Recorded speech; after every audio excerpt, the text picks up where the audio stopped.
the room for a very long time. As the mediator, you have to start developing an internal clock of, how long have I been in this room? Do I need to go check in with the other side? But from the onset of the mediator's opening statement, if you allow the parties to know that that may happen, it makes it a lot easier as it happens throughout the day.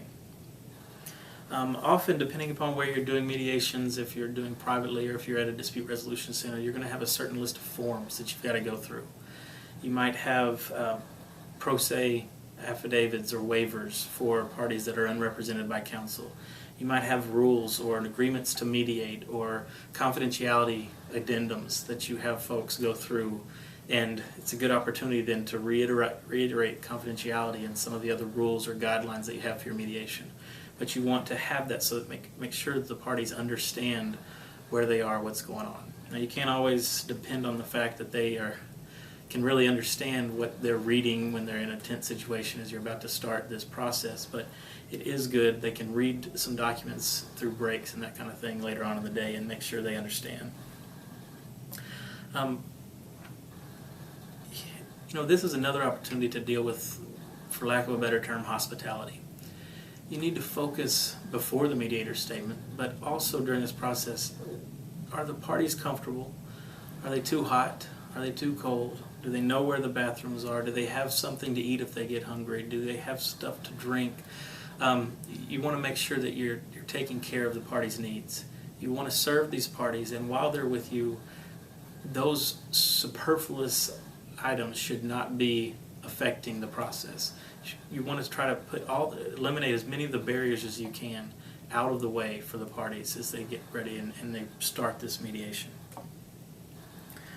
At a certain point, it's very helpful to get the parties' commitment to move forward in this process.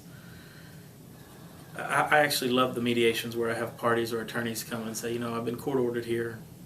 This isn't going to settle. We're going to sit here. We'll participate in good faith, but we're just here to get this over with. Those are actually what I think some of the biggest challenges, and I think are some of the most rewarding cases to mediate. But if you get the parties in the room, another story behind that, we'll talk more about that in class, but if you can get to that point and you can convince the parties that, for right or wrong, good or bad, the people that are sitting around this table, the people that are in this room, are the ones that can meet the needs. They're the ones that can help resolve the conflict, are the ones that can write the check if it's about money. And it's their role to convince the parties in that room, but they have very good reason to move forward in this process. And so what I'm suggesting is that at some point in time you have the opportunity to get commitment to move forward. You make sure that the parties are there, they're willing to move forward, they're able to move forward, and that this process can be productive. You do not want to waste people's time, but you want to be the persistent one in the room. Never give up. And you start that, you prime the parties for this entire process through the mediator's opening statement. You set their expectations, you establish rapport with the parties, and you really help the parties feel comfortable with you as a mediator and with this process.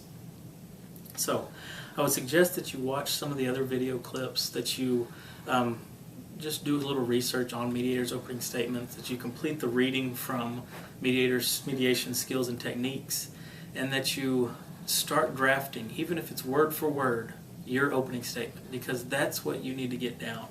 And very early in the class, we'll all practice our opening statements. So to the extent you can go ahead and get that worked on, get that drafted and pulled together, it will help you as we move into this class.